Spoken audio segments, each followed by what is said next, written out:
안녕하세요. 반갑습니다. 저는 와이낫미디어의 이민석이라고 하고요. 오늘 그 강연 좀 준비한 내용은 숏폼에 대한 얘기인데 크게 보면은 세 개의 카테고리로 준비했습니다. 저희 회사는 그 10분 길이 웹드라마로 유명한 회사인데요. 거기서 얻어진 통찰과 경험과 반성을 기반으로 해서 숏폼 콘텐츠를 가지고 드라마를 만드는 것, 그리고 IP 미디어 믹스라는 주제, 마지막으로는 AI 콘텐츠와 관련된 얘기를 진행해 보도록 하겠습니다. 저희는 이제 K 웹드라마 시장을 열었다고 할 수 있는데요. 웹드라마에서는 저희 회사가 우리나라에서 제일 유명합니다. 그건 사실이고요. 왜냐하면은 좀 갖고 있는 기록들이 좀 많아요. 저희가 웹드라마를 기반으로 하는 구독자 수가 한 670만 정도 보유하고 있고, 그리고 1억 뷰가 넘는 IP들을 다수 보유하고 있습니다. 이게 1억 뷰가 넘는 IP들은 해외에 이제 여러 플랫폼에 팔린다는 뜻이에요. 그리고 저희가 지금 100여 개 추산인데 한 120 몇 개 정도 갖고 있을 거예요. 시리즈로 이제 그렇게 갖고 있는데 그게 계속 수출이 되고 있고, 최근에는 이게 좀 어떻게 이제 결제가 됐는데 러시아에도 가고 몽골에도 가고 이렇게 남아공에도 가고 그러고 있습니다. 많은 작품들이 있었는데 유명한 작품으로는 전지적 짝사랑의 시점, 일진에게 찍혔을 때 청담국제고고요. 저희가 이제 슬로건이 원래 새로운 세대를 위한 콘텐츠 프랜차이즈라고, 원래 소셜 플랫폼이 처음 시작될 때는 그 나이 또래의 감성으로 서로 소통과 공감이 중요하다고 생각해서 저희 크리에이터도 MZ세대, 소비자도 MZ세대라는 타켓으로 사업을 했었습니다. 비즈니스 로직은 이렇습니다. 저희는 이제 제가 방송 PD 출신인데 처음에 나왔을 때 제가 제일 먼저 이제 저희 사업의 주안점을 IP라고 봤어요. IP를 어떻게든 가져야겠다. 근데 IP를 가지려면 두 개가 필요하잖아요. 스테이션이 필요해요. 채널이 필요하고, 또 하나는 그거를 직접 투자해서 회수하는 로직이 필요한 거예요. 그래서 최대한 작은 금액으로 그 유튜브 채널을 활용해 가지고 직접 선투자를 하고 후 회수하는 구조로 이제 사업을 했고요. 그렇게 해서 열심히 만들면서 비즈니스 모델은 광고를 직접 받아 하거나 그 유통하는 방식으로 진행을 했습니다. 그런데 이제 그게 활발하게 전개됐고, 저희 콘텐츠에 대해서 아까 말씀드렸다시피 뷰수도 많이 나와서 굉장히 활성화가 됐었는데, 코로나가 터지면서 그 당시에 이제 넷플릭스가 엄청나게 투자를 해요. 조 단위로 투자를 하잖아요. 그러면서 많은 버티컬 플랫폼들이 다 사라져 버렸어요. 저희가 주로 국내 유통을 했던 데가 이제 네이버, 카카오, 시즌 같은 플랫폼인데 그게 다 없어졌죠. 그래서 유통 환경이 좀 어려워졌고, 저희가 해외에도 직접적으로 저희 걸 수입해가는 플랫폼들이 있었어요. 일본에도. 거기는 유효했지만 국내 플랫폼 환경이 급속도로 OTT, 넷플릭스, 특히나 넷플릭스 중심으로 빨려 들어가면서 사업을 바꿀 수밖에 없었습니다. 그 당시에 제가 사업을 해보면서 느낀 게 웹드라마, 최근에 숏폼 드라마도 마찬가지인데, 기본적으로 저비용 구조, 가성비 있는 콘텐츠를 내고 빠른 콘텐츠 회전율을 보여주면은 어느 정도 승부를 걸 수 있다고 생각을 했어요. 근데 이제 전용 OTT 플랫폼이 부재했다는 게 되게 큰 실책인 것 같고, 비교해 보자면 웹툰 같은 경우는 기다리면 유료 모델이라든지 유료 수익을 낼 수 있는 창구들이 있었잖아요. 이런 게 만약에 웹드라마 있었으면은 좀 더 독자적인 비즈니스 구조로 갈 수 있었을 텐데 그게 좀 아쉬웠습니다. 제가 했던 웹드라마 사업은 아까 보여드렸다시피 유튜브 채널도 가지고 있고, 제작 기반도 갖고 있고, 사업망도 갖고 있습니다. 특히나 해외 수출을 많이 하고 있어서 저희가 올해는 아마 한 300만 불 좀 못 미쳐가지고 아마 200만 불 수출의 탑을 받게 될 것 같은데, 내년에 한 500만 불 정도 받을 수 있는 정도의 수출 체력을 가지고 있는 회사입니다.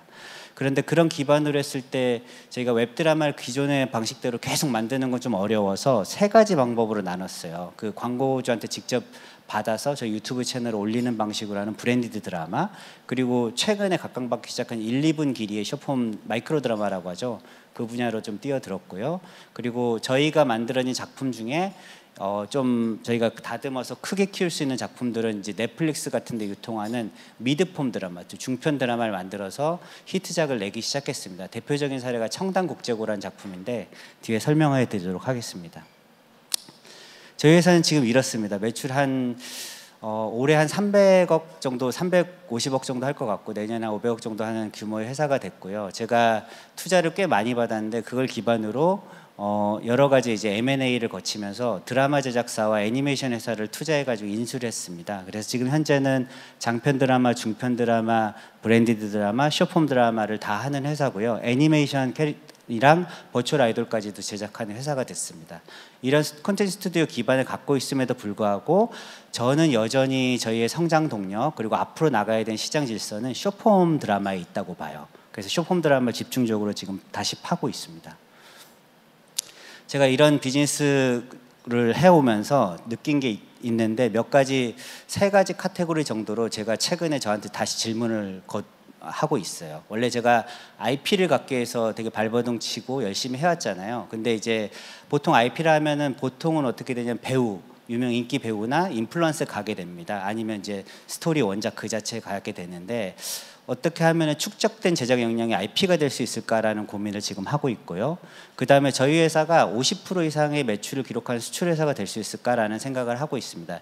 이 얘기를 하는 이유는 K-팝이 본격적으로 산업화된 계기가 K-팝 메이저 회사들이 자기 매출의 절반이 수출이었을 때부터입니다. 그러니까 드라마 회사들도 마찬가지로 국내의 어떤 TV나 OTT 편성이 아닌 독자적인 수출 기반을 가졌을 때 산업화가 되고 세계화가 될 거라고 저는 믿고 있습니다.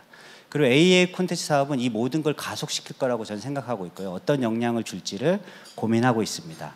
이 세 가지 질문을 던졌을 때 최근에 나온 트렌드 중에서 숏폼 드라마가 가장 이 화두의 답을 낼 수 있는 적격의 어떤 아이템이라고 생각하고 있습니다. 기존에 했던 웹드라마랑 비교를 해보면은 일단 숏폼 드라마는 광범위한 글로벌 마켓이 형성돼 있어요. 우리가 한 게 아니라 중국계 플랫폼들이 했죠. 어쨌든 근데 마켓이 있습니다. 그리고 수익 구조가 다양하고 뚜렷합니다. 유료 모델도 있고 광고 모델도 있죠.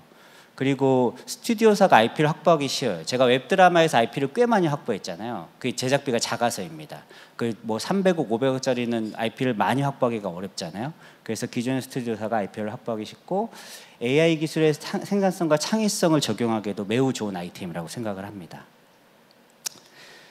두 번째 장은 이제 저희가 최근 트렌드를 볼 건데요. 산업 전망이니 뭐니 그런 거는 뭐 앞서서 이제 많이 얘기도 해주셨고 많이 들었을 테니까 다 빼고 두 가지 각도에서만 제가 보는 뷰를 전달하고자 합니다. 첫 번째는 IP 미디어 믹스라는 화두고요. 두 번째는 숏폼 드라마입니다. 제가 감히 넷플릭스가 이럴지 모르겠지만 제가 전망한 넷플릭스의 향후 행보를 한번 진단해 보겠습니다. 넷플릭스는 역대급 실적을 계속 갱신하고 있어요. 그렇죠? 최근에도 실적 발표를 했는데 실적을 계속 수익과 매출이 계속 올라가고 있는데 주된 요인은 우리나라 콘텐츠입니다. 우리나라 지금 영상 산업은 좋지 않잖아요. 근데 넷플릭스는 매우 좋아요. K 콘텐츠의 성공을 통해서 이제 성장하고 있고 무엇보다도 넷플릭스가 지금 유료 구독 모델 기반에서 광고 수익 모델로 확장해 나가고 있습니다. 그리고 치트키죠. 모든 미디어 콘텐츠 산업의 치트키인 다음 단계를 진입을 하려고 하는데요. 여러분들이 알고 있는 콘텐츠 기업 중에 최고가 어디죠? 우리가 이제 농담 삼아서 전 세계 미디어 기업 중 최고 깡패가 누구냐 하면 당연히 디즈니입니다. 디즈니. 근데 디즈니가 어마어마한 수익을 기록할 수 있는 회사가 된 계기는 디즈니랜드부터입니다. 그죠? 오프라인 경험을 넓히고 사람들에게 구매와 경험을 더 확장할 수 있을 때가 이제 최고의 기업이 되는 어떤 기반이 됐는데요. 넷플릭스는 당연히 그쪽으로 가지 않을까요? 그러니까 IP 미디어 믹스로 가게 될 거예요. 근데 놀랍게도 넷플릭스는 IP 미디어 믹스를 하기에는 자사 IP의 오프라인 경험에 있어서 좀 약합니다. 대표적으로 넷플릭스는 영화가 히트하지 않아요. 넷플릭스 영화 히트한 거 아세요? 없어요. 근데 처음으로 히트를 했어요.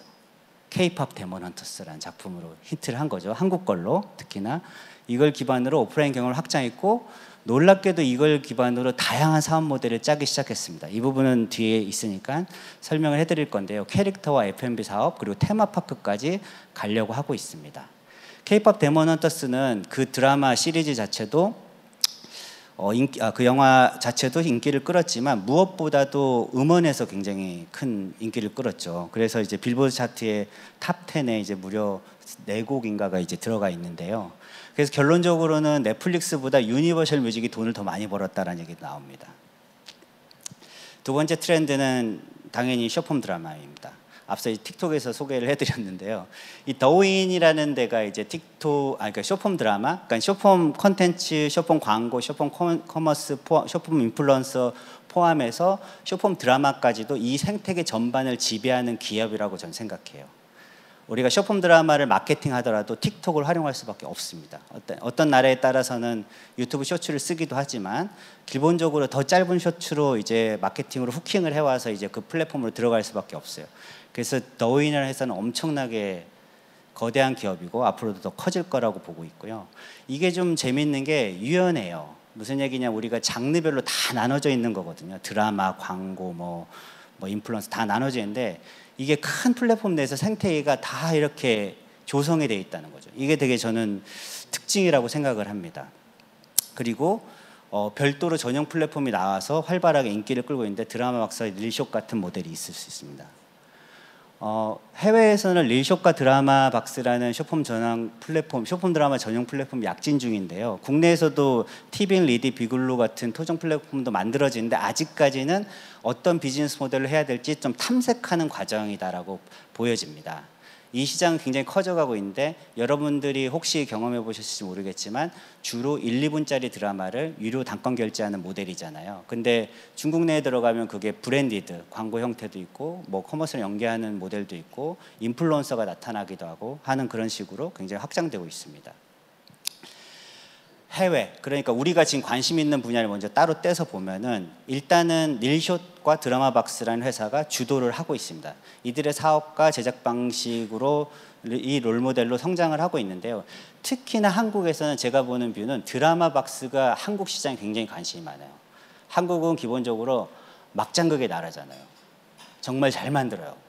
그 틱톡도 제가 릴숏도 가만 보면은 릴숏이나 드라마박스에서 나오는 모든 숏폼 플랫폼의 원조는 저는 더글로리라고 생각해요. 더글로리보다 더 심한 막장, 그리고 펜트하우스보다 더 심한 막장 없잖아요.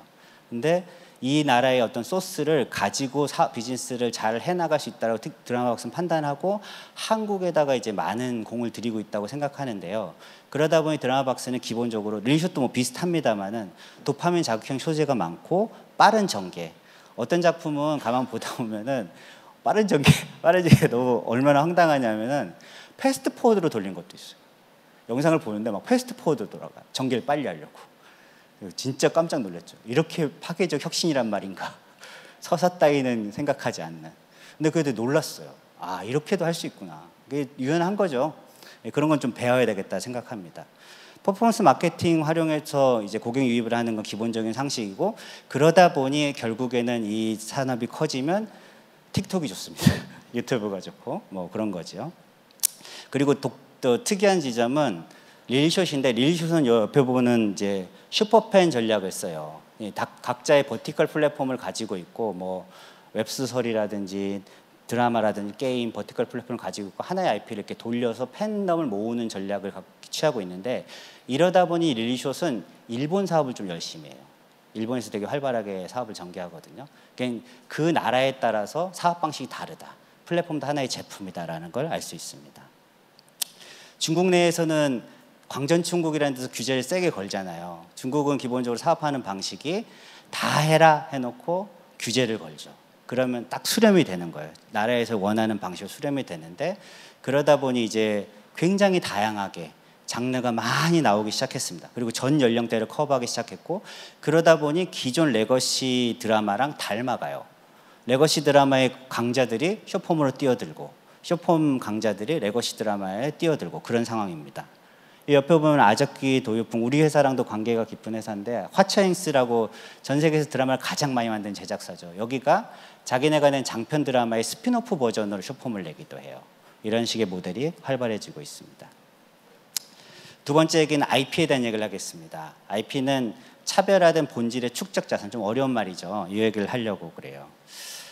두 가지를 가져와 봤어요. 김열의 칼날과 K-pop 데몬하우스. 최근에 가장 인기를 끌었던 작품들이잖아요. 근데 공통점이 뭐죠? 애니메이션이에요. 근데 이들은 과연 두 개 다 애니메이션이라는 IP일까라고 제가 되물어보고 싶습니다. 첫 번째, 옆에는 만화예요. 원작 만화. 그리고 그 옆에는 이제 애니메이션입니다. 잠깐 보시면.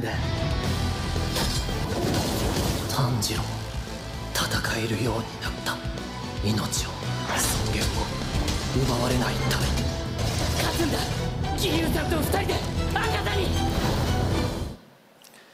이 원작 만화는 거의 신인급의 작가님이 낸 거죠. 코토케상이라고. 이분이 2020년도에 추정 수익으로 3천억을 벌었대요. 그래서 이제 그게 뭐 이렇게 루머일 수도 있지만 블로그에서 자기 은퇴하겠다라고 선언하게 됐는데, 이번에 무한상편이라는 영화를 나오고, 물론 무한상편의 판권료는 되게 작아요. 몇백억 안 될 겁니다. 근데 아마 그 3천억이 조가 되지 않을까, 무한상편이 나오면. 이제 왜냐하면 원작만화 계속 팔리니까. 그런데 이 코토케상이 거의 신인급의 작가고 드라마와 대사를 잘하는 걸로 유명한데 그림을 되게 못 그려요. 이 그림을 되게 못 그리는 작가가 점프 만화에다 투고를 해가지고 막 액션 만화를 그려낸 거죠. 처음에 욕을 많이 먹었어요. 그림 못 그렸다고. 근데 유포 테이블이라는 100년이 넘은 일본 애니메이션의 정수 같은 스튜디오가, 이건 전투 액션 씬의 1인자라고 하더라고요. 애니메이션 TV를 냈는데 그 코토케상의 시사라고 눈물을 흘렸다는 루머가 또 있어요. 너무 잘 그려서. 이건 결과적으로는, 이거는 흥행의 기본은 이 유포 테이블이라는 제작사, 아까 제가 처음에 질문했죠. 축적된 제작사상이 과연 IP가 될 수 있을까? 이 유포 테이블의 힘으로 여기까지 멱살잡고 끌어올린 겁니다. 어마어마한 히트죠. 일본 애니메이션 사상 최고고 미국 박스오피스에서 역사적인 기록이에요. 지금 그 기록을 계속 갈아치우고 있죠. 이런 게 이제 이게 IP라는 거고요. 그리고 K-pop 데몬 헌터스는 해대한 미국 싱어로 한국어 대창.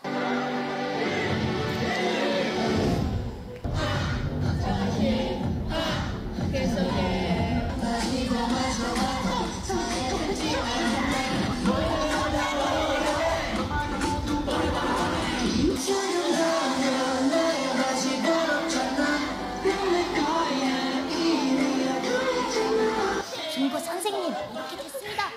마지막에 웃기지 않아요? 김구 선생님이 이렇게 됐습니다. 이게 이제 미국에서 터졌잖아요. 극장 개봉했는데. 근데 특별하게 와닿는 이벤트가 뭐였냐면 싱어롱 이벤트예요. 이게 이제 쇼폼으로 많이 확산이 되면서 또 알려지게 됐죠. K-pop 데몬 헌터스는 애니메이션으로도 소니픽처스가 제작했으니까 잘 만들어진 애니메이션이긴 해요. 근데 우리나라가 제작한 건 아니잖아요. 근데 K-pop 데몬 헌터스가 왜 우리나라가 제작한 게 아님에도 주목을 받냐면 이 IP의 본질은 K-팝이기 때문입니다. 곡이 좋은 거예요.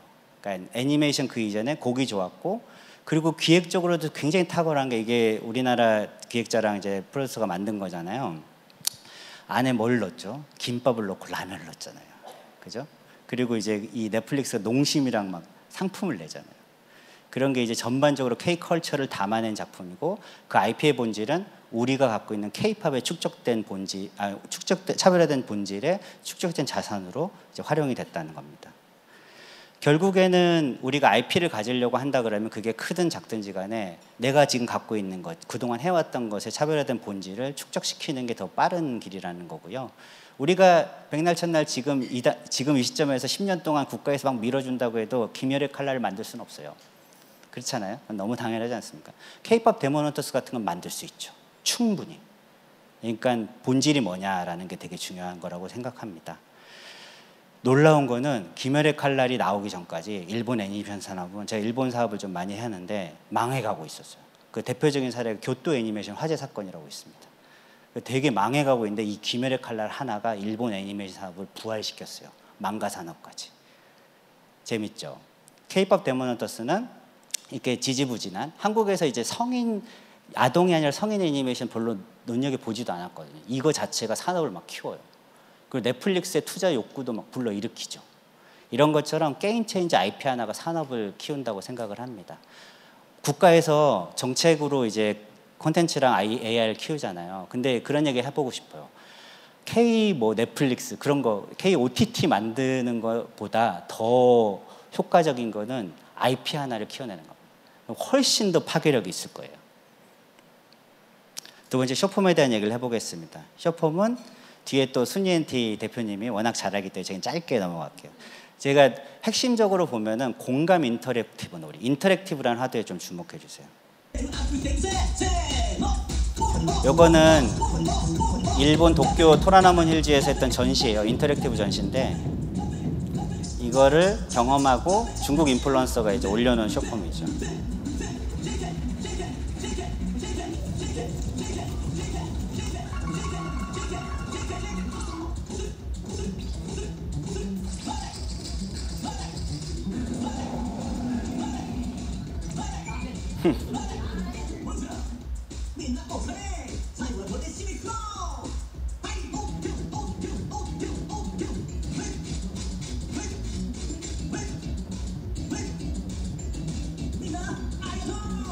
이런 거 보면은 저는 이제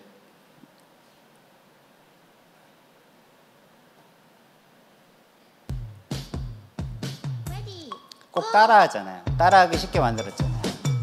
누가 이걸 따라해 막 이렇게 따라하고 결국에는 광고로도 만들어져요. 이게 롯데 워터파크 광고로 이렇게 만들어져요.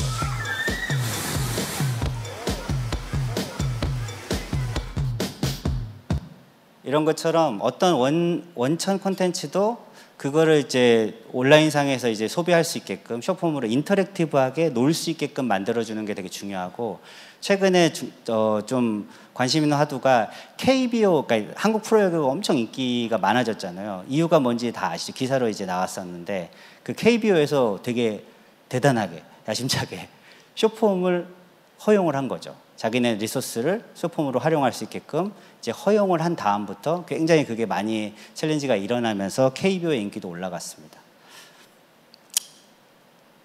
이것도 하나 보여드릴게요. 분명 야구 경기 중인데 갑자기 흥겨운 댄스 타임이 시작됩니다.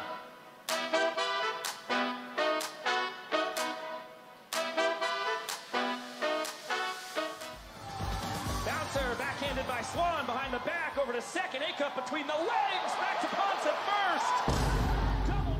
이것은 미국의 야구팀 사바나 바나나스가 만든 혁신적인 엔터테인먼트 야구 바나나볼인데요. 기존 야구의 지루한 진행 방식을 과감히 제거하고 팬들의 즐거움에 초점을 맞춘 것이 특징입니다. 선수들은 매 이닝 다양한 퍼포먼스로 팬들을 즐겁게 해줄 뿐 아니라 관중이 파울볼을 잡으면 아웃되는 룰 등 참여 유도형 콘텐츠까지 준비되어 있습니다. 바나나볼을 팬들에게 새로운 즐거움을 선사하며 현재 미국 내에서 큰 인기를 끌고 있다고 하네요.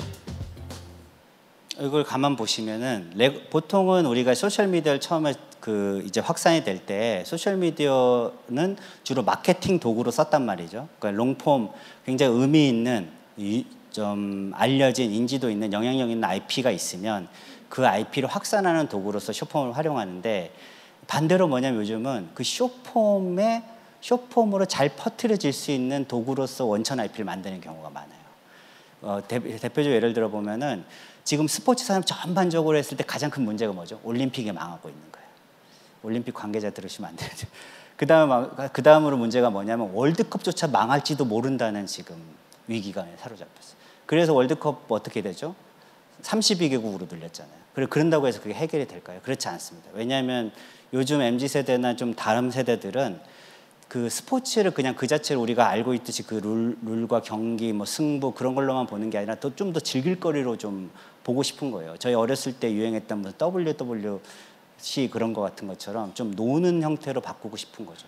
그래서 요즘은 축구도 되게 쇼 엔터테인먼트적 성향이 있는 풋살이나, 그리고 유명한 축구 선수들이 은퇴해서 만든 새로운 게임형 축구나 그런 것들도 많이 보급이 되고 있거든요. 그런 콘텐츠들이 많아지고 있고, 제 생각엔 점차적으로 예능 시리즈로 이런 게 나오지 않을까라는 생각이 듭니다. 아까 말한 바나나볼 같은 경우도 이건 그 자체가 마치 WWC처럼 하나의 어떤 엔터테인먼트 요소로 만든 거죠. 이런 것처럼 원래의 엔터테인먼트 산업이나 미디어 산업도 쇼폼으로 놀 수 있는 것으로 바뀌어가야 된다고 생각해요. 제가 드라마를 주로 만드는데 드라마도 굉장히 간결해졌어요. 최근에 나오는 기획들을 보면은 예전에 서사가 되게 복잡하고 복층적이고 되게 선이 많았거든요. 근데 지금 되게 간결해졌습니다. 대표적으로 하나 예를 들어보면 돌풍이라는 드라마 아세요? 정치 드라마. 되게 단순하거든요. 사실 그 작가님이 되게 천재 작가라 제가 생각을 하는데 반전에 반전에 반전에 반전. 그래서 드라마적, 과거에 이제 작품적으로 보면 막 대단한 작품은 아니에요. 근데 재미있어요. 무엇보다도 쇼폼으로 확산이 엄청나게 잘 됐습니다. 그래서 그게 인기가 끌면서 그 캐릭터가 유명해지니까 코에이에서 그대로 그 김희애 배우님 데려다가 브랜디드 시리즈도 냈어요. 유튜브로. 그거 좀 흥미로운 지점이죠. 플랫폼도 콘텐츠도 소비자의 시간과 경험을 점유하게 만들어진 제품이라고 봐요. 얼마 전에 어떤 강연에서 크레이지 메이플 스튜디오 대표님이 발표하는 얘기를 들었는데, 어떤 질문에 이제 답을 하는데 그 과정에서 못 알아듣고 자기의 가격 정책 전략을 얘기를 했었어요. 근데 그 흥미로웠던 게 뭐냐면 각 나라마다 다르고 고객마다 다르다라는 얘기를 잘 설명해 줬거든요. 어떤 경우는 광고로 좀 더 하는 경우가 있고 어떤 경우는 유료 구독으로 하는 경우가 있고 어떤 경우는 단권 결제를 하는 경우가 있다라고 하고 그건 그 나라의 상황과 고객에 따라 다르다고 했는데 철저하게 플랫폼은 소비자를 대상으로는 자기 제품을 파는 거죠. 예를 들면 우리가 플랫폼 하면은 항상 이제 콘텐츠 만드는 사람들은 우리 거 사줘 우리 거 사줘 하는데 그런 게 아닙니다. 살만한 가치가 있으면 사는 거죠. 소비자를 대하는.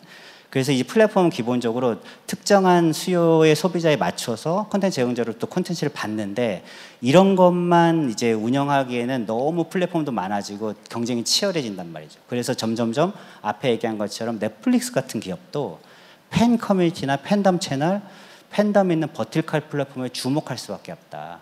이걸 기반으로 비즈니스를 할 거다라고 생각이 듭니다. 결국에는 스튜디오사들도 이런 팬 커뮤니티와 팬덤 채널, 팬덤 플랫폼을 보유할 수 있는 기업이 돼야 되고 그러기 위해서 활용할 수 있는 소셜 플랫폼이 많이 나와 있잖아요. 유튜브도 있고 틱톡도 있기 때문에 그걸 활용해서 해야 된다고 생각이 듭니다. 최근에는 버티컬 OTT, 버티컬 IP의 전성시대라고 할 수 있는데 되게 이게 작다고 생각하지 말고 주목을 해봐야 됩니다. QWER이라는 아이돌 그룹 아세요? QWER? 그 BJ들을 중심으로 만든 건데 나이대가 좀 있어요. 그래서 그분들을 그 되게 예쁘고 되게 탤런트가 있는 분들인데 춤을 못 춰. 나이가 많아서. 그래서 악기를 가르쳐서 밴드가 된 거예요. 되게 놀랍죠? 그렇게 막 어떻게 보면 막 만든 건데 지금은 거의 지금 6세대인가요? 5세대인가요? 그 아이돌 그룹에 포함이 돼요. 매출이 그 정도 나옵니다. 막 700억, 1000억 막 가고 있어요. 대단하죠. 그 B급이라고 우습게 보면 안 된다는 거예요. 우리가 익히 아는 작품 중에 최강야구나 나는 솔로 같은 것들은 세계관을 확장해 나가면서 어마어마한 수익을 내고 있고 특히나 이제 최근에 왓챠 같은 회사가 잘 안 됐잖아요. 근데 비엘을 중심으로 한 헤븐이나 그리고 라프텔, 애니 전용, 일본 애니 전용 플랫폼 라프텔 같은 플랫폼들은 굉장히 잘 나가고 있습니다. 수익도 내고 확산을 해나가고 있고 아까 말한 것처럼 오프라인 경험을 늘리기 위한 사업들도 하고 있습니다. 이런 거에 주목해봐야 되지 않을까 생각이 듭니다. 아까 앞서 얘기한 릴숏 같은 쇼폼 드라마 플랫폼의 어떤 전략을 하나 빼왔는데요. 저희 회사도 이런 방향으로 좀 지향을 해보려고 하고 있습니다. 쇼폼 드라마 그 플랫폼 중 릴숏이라는 회사는 좀 특이하게도 이 슈퍼팬 전략을 써요. IP의 에코시스템을 만들어서 하는데 주로 수익을 어디서 거둘까 보면은 게임에서 거둔다고 생각하거든요. 게임. 영상을 가지고 게임을 만든다. 한번 보여드릴게요. 这不列真奇葩，见天子，用之非福。才人想选哪一间？贵妃到。这些就是今年选愚公的新人们，这是哪位才人呢？可否赠与本宫？以贵妃的年纪，粉色更显朝气。更显朝气。把他的舌头割下来。景色真的显黑啊，贵妃，请原谅。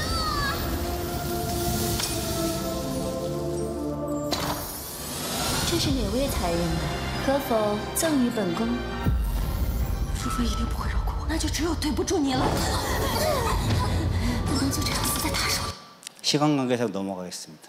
이런 게임을 FMV 게임, 풀 모션 비디오 게임이라고 하는데요. 저희도 이거를 게임사랑 같이 하고 있어요. 그러니까 실사 영상 제공하고 나중에 쇼폼 드라마로도 만들어지는 모델을 하고 있는데 이게 왜 그러냐 하면은 결국에는 이렇게 기술이 발달하고 AI 시대가 되면은 사용자들의 모의감, 저 잊지 말아야 될 게 초개인화라는 화두거든요. 초개인화. 요즘은 이제 화두가 사람들이 이제 우리 뭐 예를 들면 OTT 플랫폼에서 가끔 그런 서비스가 나오는데 뭐 예를 들면 TV는 같이 봐요. 뭐 그런 서비스 나오잖아요. 그게 요즘은 별로 의미가 없는 짓이에요. 자기가 봐서 재밌는 거를 초개인화된 어떤 아이템을 잡아서 그러니까 자기 지인들한테 공유해가는 그런 모델이죠. 그래서 몰입형 콘텐츠가 되게 중요한데 드라마도 앞으로 점점점 간명한 스토리를 갖고 이제 이 몰입형으로 스토리텔링 할 수 있는 게임 형태, 인터랙티브 게임 형태로 가지 않을까라고 생각이 듭니다. 시간이 너무 제가 많이 썼네요. 저희 청담국제고라는 IP도 이제 IP 미디어 전략으로 가는데 시간이 없어서 넘어가야 될 것 같아요. 제가 자 마지막 화두입니다. 그 쇼폼 드라마 얘기를 한참 했는데 그 쇼폼 드라마는 AI 생산성 도구에 생산성 도구의 테스트베드라고 보고요. AI 콘텐츠가 쇼폼 드라마나 기타 등등 다른 서비스를 좀 확장시킬 거라고 생각합니다. 그런데 이제 여기서 좀 우리가 놓치지 말아야 될 거는 얼마나 재현력이 좋은가, 기술적으로 완벽한 건 중요하지 않아요. 보통 중국에서도 AI 콘텐츠를 잘 만드는 사람들은 인플루언서가 많습니다. 센서 감각으로 기획을 잘 해내는 거죠. 이거 하나만 보여드릴게요. 강아지를 소재로, 원래는 강아지가 요리하는 채널인데요. 왕따에 빠진 친구를 구원하는 그 나쁜 개들로부터 구하는 스토리를 이제 발전했어요.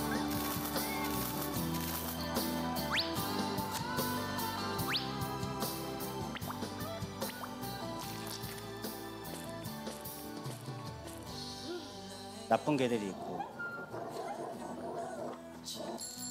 구하러 가는 거죠. 예, 시간이 없어요.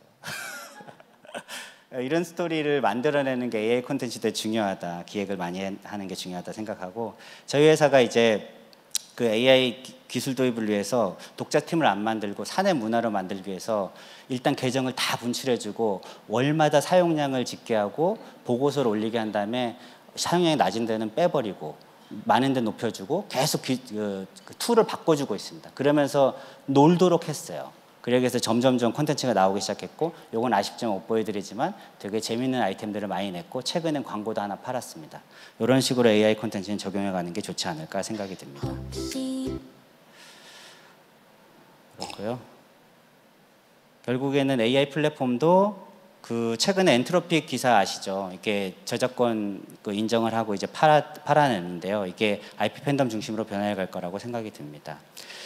끝으로 말씀드리겠습니다. 타임 오버네요. 요즘 이제 우리 미디어 콘텐츠 업계 분들을 만나면은 OTT 시장 정체되고 TV 광고 하락세라고 걱정을 많이 하고 AI 기술에 대해 무작정 두려워하고 있습니다. 하지만 제가 봤을 때 AI 기술은 우리 제작 인프라를 더 효율적으로 바꿔줄 것 같고요. 글로벌 OTT로 인한 인지도 확장과 마케팅 파워를 지닌 우리나라 IP들이 수출 계통은 활짝 열려 있다고 생각을 합니다. 무엇보다 마지막으로 하고 싶은 말은 뭐든 이걸 받아들이고 긍정적으로 발버둥 치면서 앞으로 뛰어나가면 우리에게도 기회가 열려 있다고 말하고 싶습니다.